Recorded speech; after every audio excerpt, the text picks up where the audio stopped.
DiscerningHearts.com, in cooperation with the Oblates of the Virgin Mary, presents The Discernment of Spirits, Setting the Captives Free, with Father Timothy Gallagher. Father Gallagher is a popular retreat leader, Ignatian scholar, and a lecturer around the world who holds a doctorate from the Gregorian University and is the author of The Discernment of Spirits, The Examen Prayer, Meditation and Contemplation, and many other works based on the teachings of St. Ignatius of Loyola. And he can be seen on Living the Discerning Life on the Eternal Word television network. The Discernment of Spirits, Setting the Captives Free, with Father Timothy Gallagher. I'm your host, Chris McGregor.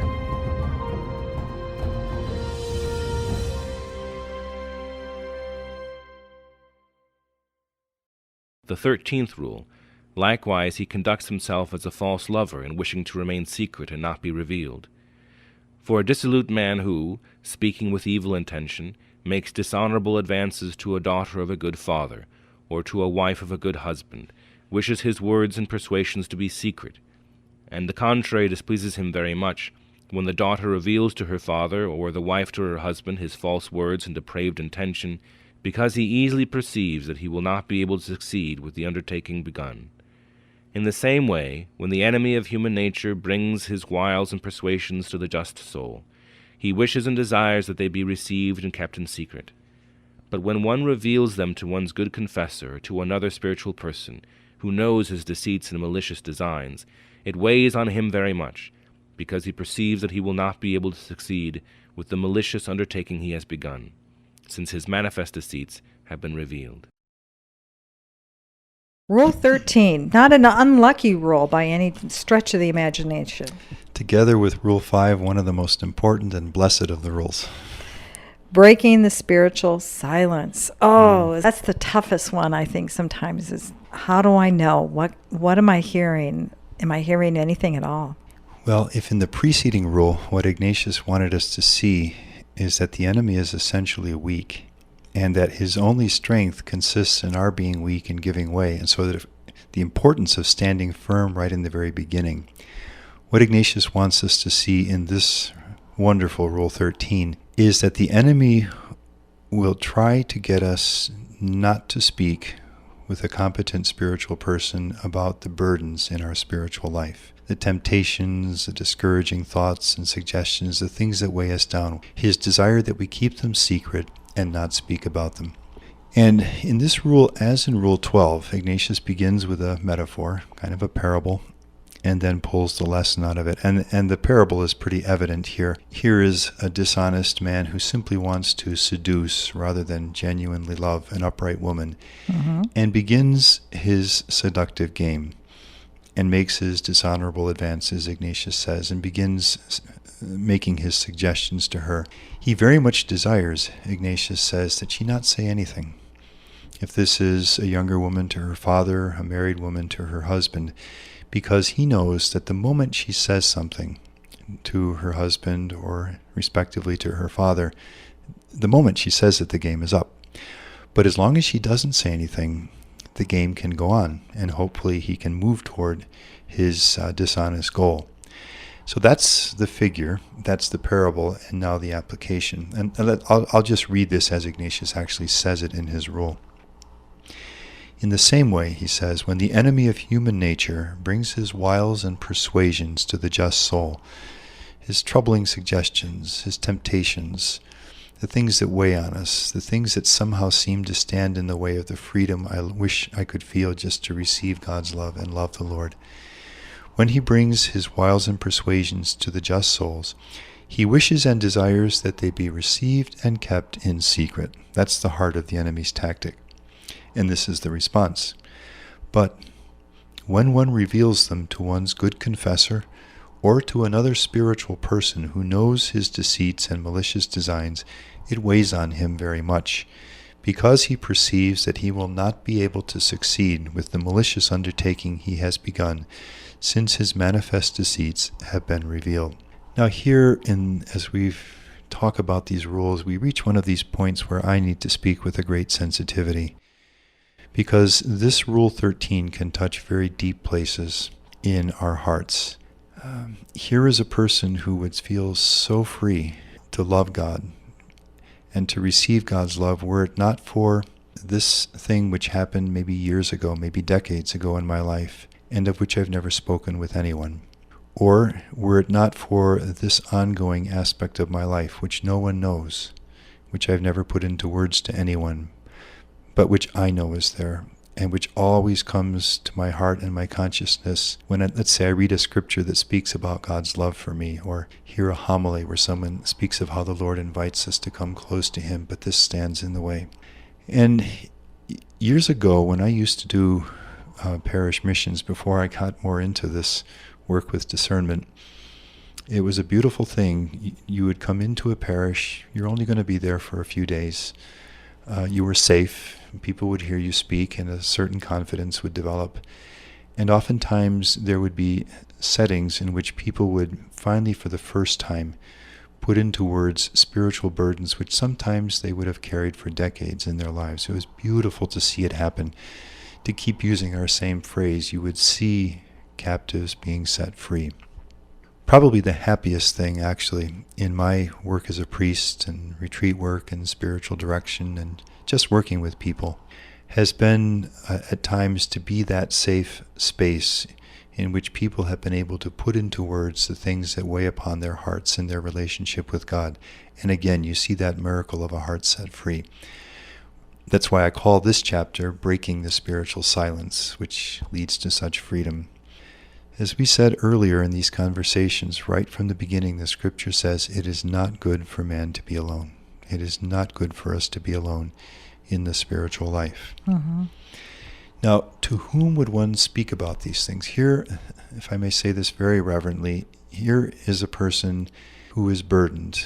I sense this burden, this trouble, this painful doubt, this one aspect or event of my life which makes me wonder whether God can really love me. With whom would I speak about this? Ignatius very succinctly but very clearly describes two profiles of a person with whom one might speak. So he says, to repeat again the rule, but when one reveals them, the enemy's troubling suggestions, burdens, to one's good confessor or to another spiritual person who knows his deceits and malicious designs.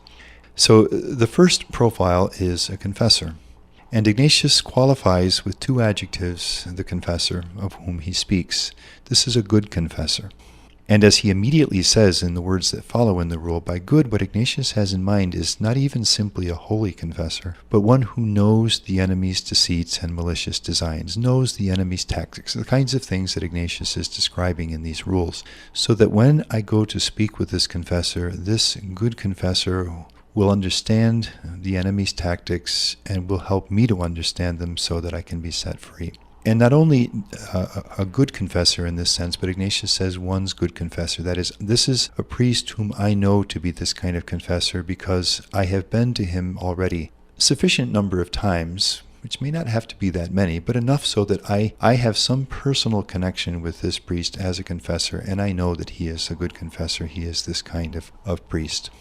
The second profile that Ignatius describes is broader, and it could be a person in any vocation. Ignatius simply says another spiritual person, and the key word is spiritual, which Ignatius immediately explains as a person who knows the enemy's deceits and malicious designs. So this could be a person in any state of life or vocation, but the key is that this is a person who is knowledgeable in these tactics, the enemy, the kind of teaching, again, that Ignatius is giving in these rules, so that when I speak with this person will be a wise, competent, spiritual person who will really be able to help me with what I'm sharing. I want to look at a moment in the life of Saint Therese of the Child Jesus where we'll see some of this tactic and we'll watch a saint respond to it. Mm-hmm.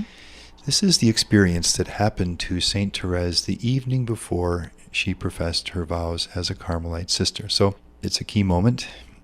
She has been, actually, in the history of the Church, there probably seldom has been a vocation about which the person has been so clear from such a young age. When Therese, who has already for years been aware that she feels called by God to be a Carmelite sister, when she reaches the age of 15, she asks her father's permission, which he gives. She's too young with regard to the age requirement, so she goes to see the bishop to ask his dispensation from the age requirement. And the bishop very wisely refers her to the priest in the diocese who has the canonical responsibility for the Carmelite monastery. And he, quite reasonably, has his doubts because of her age, because a few of her sisters are already there, and he's just not quite sure about whether it's opportune for Therese to enter at this age. Well, then Therese goes on that pilgrimage down to Rome for the Jubilee year, and breaking all protocol, falls on her knees in front of the Holy Father in public, Pope Leo XIII, and asks his permission to be able to enter the Carmel, and he very appropriately refers her to her bishop. Wonderful story.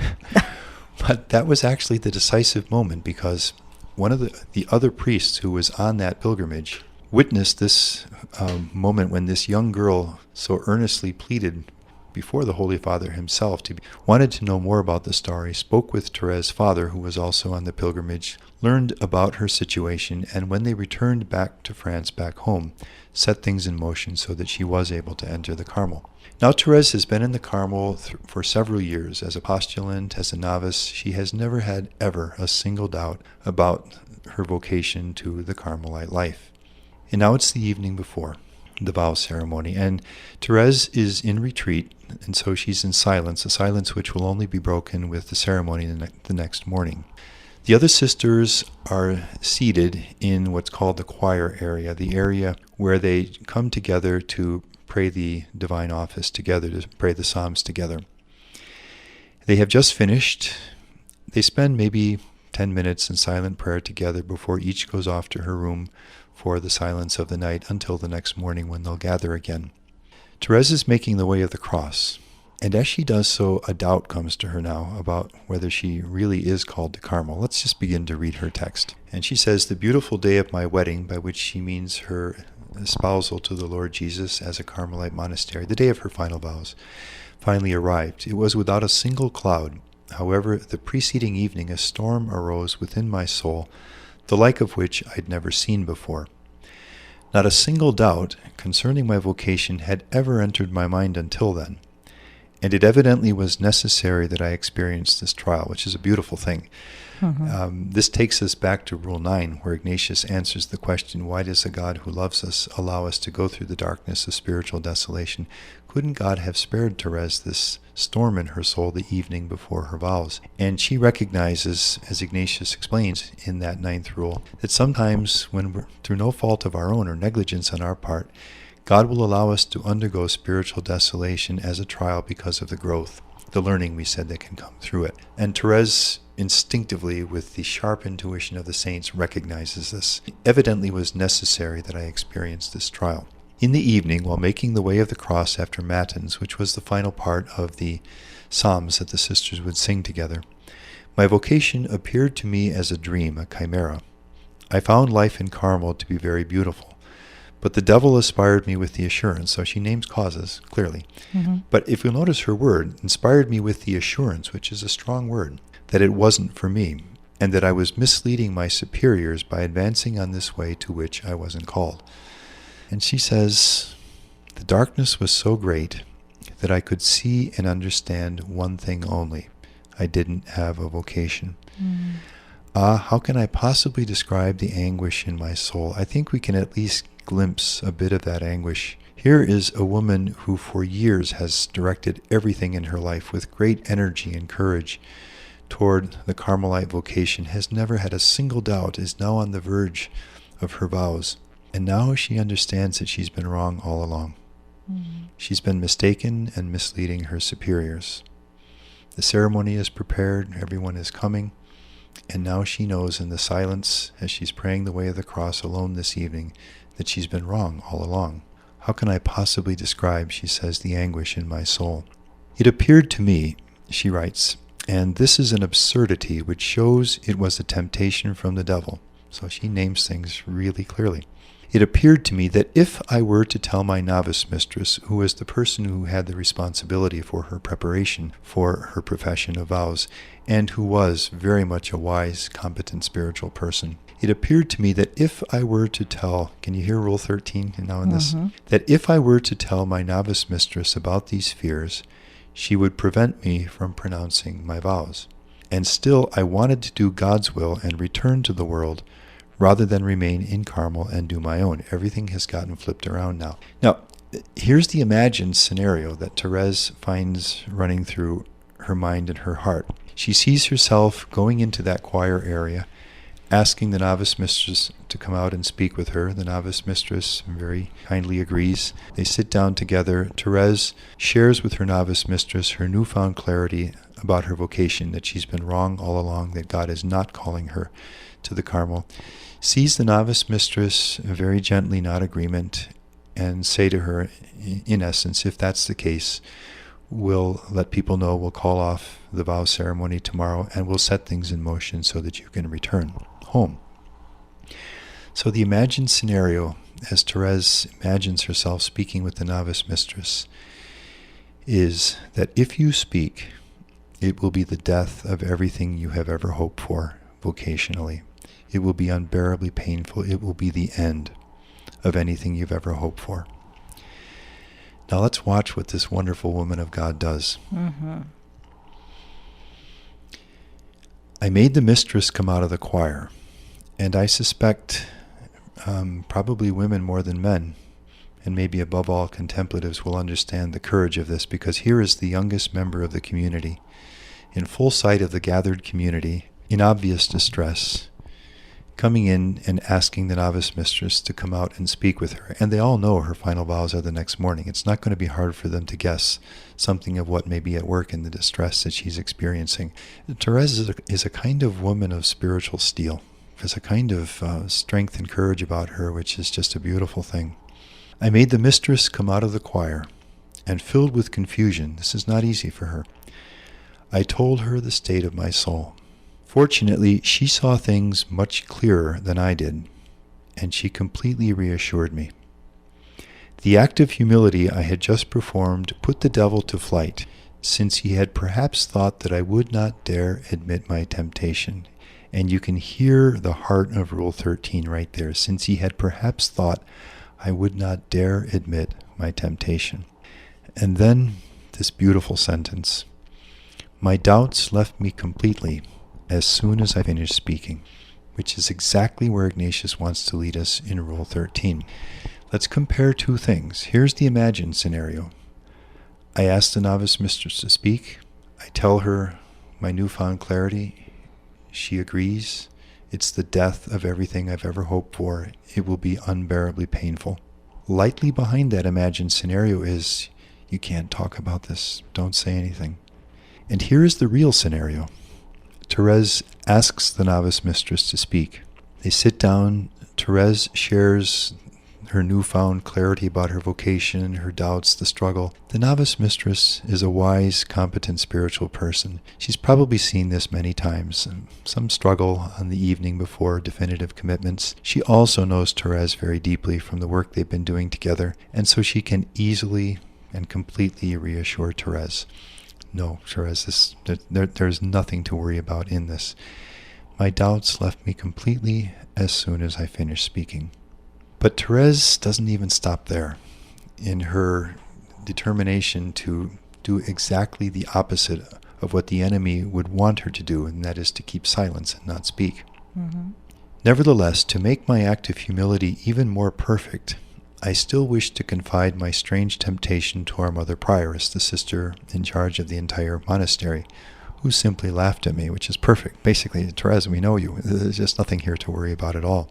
And then Therese says, in the morning of September 8th, the next morning, I felt as though I were flooded with a river of peace, spiritual consolation, and it was in this peace, which surpasses all understanding, that I pronounced my holy vows. Now here I'd like to ask a question. What if that evening Therese had not spoken to her novice mistress?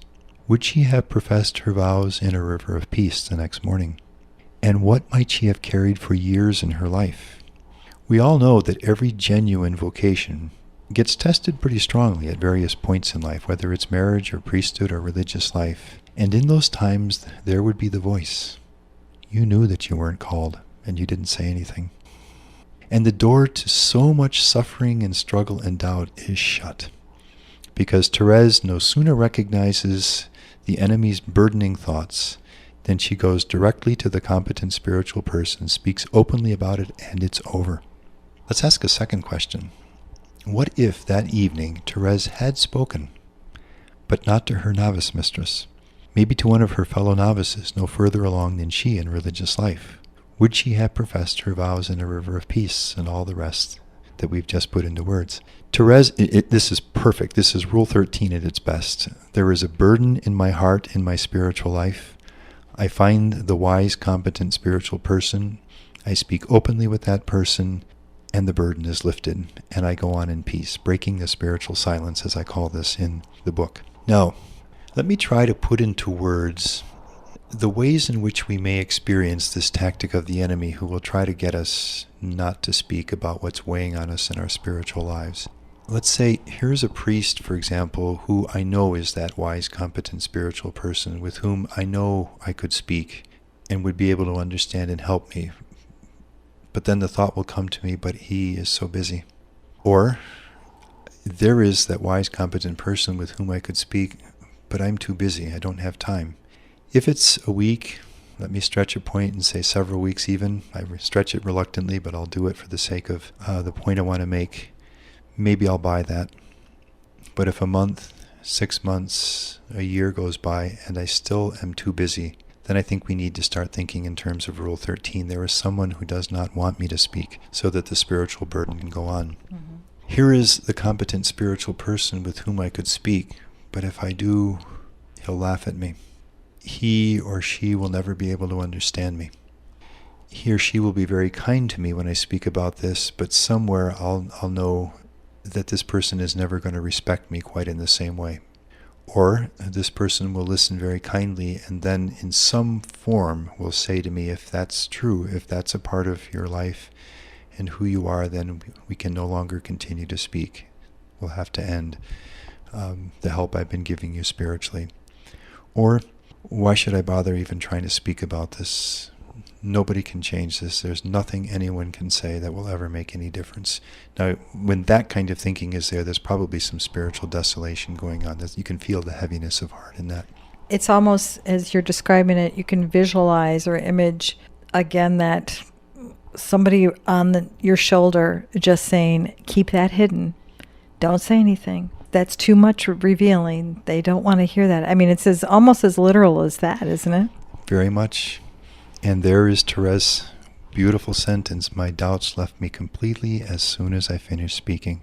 That's what the enemy doesn't want, and that's where the Lord wants to lead us. And Ignatius has the Lord's servant in this. I'll read a sentence, or just maybe 2 sentences from something that Pope Benedict said. This is on September 16th, 2009, in his Wednesday General Audience talk. To advance toward the Lord, which is what I'm sure all of us listening want. To advance toward the Lord, to grow, not to stay in the same place spiritually, but to grow. To advance toward the Lord, we always have need of a guide, of some form of dialogue. And strikingly, he says, we cannot do it just with our own reflections.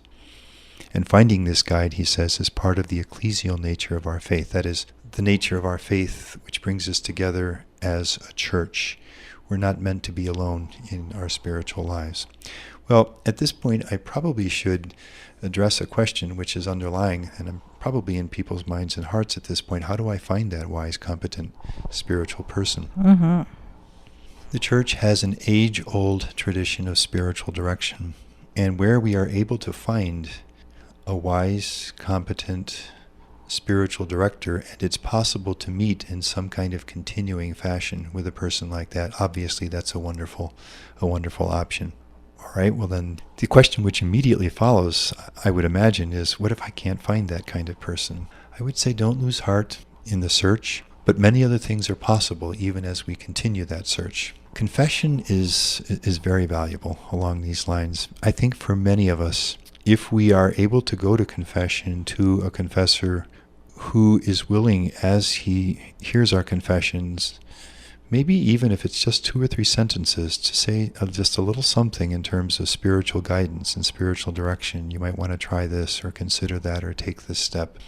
That can be enormously helpful. So if we can find through the sacrament of confession a space in which even very brief spiritual counsel is available to us, that can be enormously helpful. I think if we want to live the discerning life, it's wise to properly value the contribution that the sacrament of reconciliation or confession can make. Retreats. What if I went to a retreat every year, a weekend retreat, or once or twice a year, a day of retreat or a weekend, and during that retreat asked to speak with the retreat guide, the retreat director? There's a big difference between a spiritual life in which I never speak with anyone and a spiritual life in which once or twice a year I'm speaking to someone. Retreats can also be enormously helpful in living Rule 13, breaking the spiritual silence. Now, on a different level, and we're no longer speaking here of that formally wise, competent spiritual person who may be a spiritual director or spiritual guide. There are spiritual friends. What about a phone conversation every so often with someone, or a walk together with someone who shares my love for spiritual things? They can be enormously strengthening. I remember a woman telling me that she and a group of her friends for years would get together for breakfast on Saturday mornings, and it was just good to be with each other, but they all knew that they were there to do some sharing about their spiritual life and spiritual experience. Something like that can be enormously strengthening. There may be groups in a parish that I can join that are dedicated to spiritual formation or prayer in various ways. Husbands and wives. It's what the church calls conjugal spirituality, where that unique help that husbands and wives can be for each other in accompanying each other in that marvelous vocation of marriage. I know sometimes there can be difficulties in that. Where that is possible, it can be a wonderful help. Families can get together and pray, or mixtures of these various things. Let me conclude with this. I remember hearing a few years ago of a priest who was a missionary in Papua New Guinea and lived many, many miles away from the nearest settlement. There were no roads. The mission was accessible only by sea. This was before the age of computers. What this priest would do was to get a tape recorder and describe his spiritual experience onto an audio cassette, mail it to a different country where his spiritual guide was, who would listen to it, speak his comments onto the audio cassette, and mail it back. When I heard that, I said, there is not one of us who cannot find some way to be accompanied in the spiritual life. And there is enormous blessing in that. The only thing that could stop us is listening to a voice that says, you can't find someone. There is nobody. My doubts left me completely as soon as I finished speaking. It's available to us all. Thank you, Father Gallagher. It's my privilege. You've been listening to The Discernment of Spirits, Setting Captives Free with Father Timothy Gallagher. To hear and or download this episode along with many others, go to discerninghearts.com. The Discernment of Spirits, Setting Captives Free is a production of discerninghearts.com in cooperation with the Oblates of the Virgin Mary. I'm your host, Chris McGregor. Join us next time for The Discernment of Spirits, Setting Captives Free with Father Timothy Gallagher.